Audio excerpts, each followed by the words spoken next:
ইতিবাচক মানসিকতা দাঁড় করানোর জন্য আমাদের সকলেরই প্রচেষ্টা থাকা উচিত।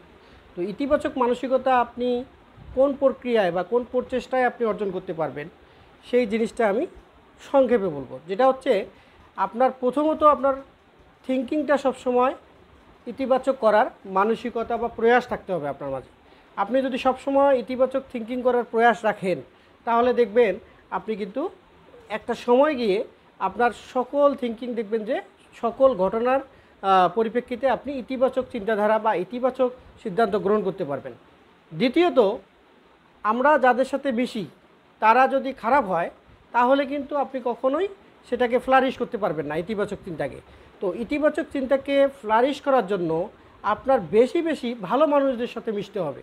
আপনি যখনই ভালো মানুষদের সাথে মিশবেন তখনই দেখবেন যে আপনার মধ্যে এই ইতিবাচক মানসিকতার বিস্ফোরণ ঘটবে এবং আপনি আস্তে আস্তে সমাজ এবং পরিবার সেই সাথে রাষ্ট্রীয় কাজে এই ইতিবাচক মানসিকতার প্রসার ঘটাতে পারবেন। আর ইতিবাচক মানসিকতা ছাড়া আমাদের মানুষ হিসেবে যে দাবি করি আমরা নিজেদেরকে, সেটা কিন্তু কখনোই আমরা শতভাগ অর্জন করতে পারবো না। তো এজন্য আমাদের ভালো মানুষদের সাথে বেশি বেশি মিশতে হবে। আরেকটা জিনিস আপনাদেরকে করতে হবে, সেটা হচ্ছে আপনাদের যে কোনো কাজ করার সময় কেউ যখন আপনাকে মোটিভেট করে তখন আপনি সেই কাজটা ভালো করে করেন। কিন্তু ইতিবাচক মানসিকতা এইটা দাঁড় করানোর জন্য আপনার নিজেকে চেষ্টা করতে হবে, অনুপ্রাণিত করতে হবে, মোটিভেটেড করতে হবে।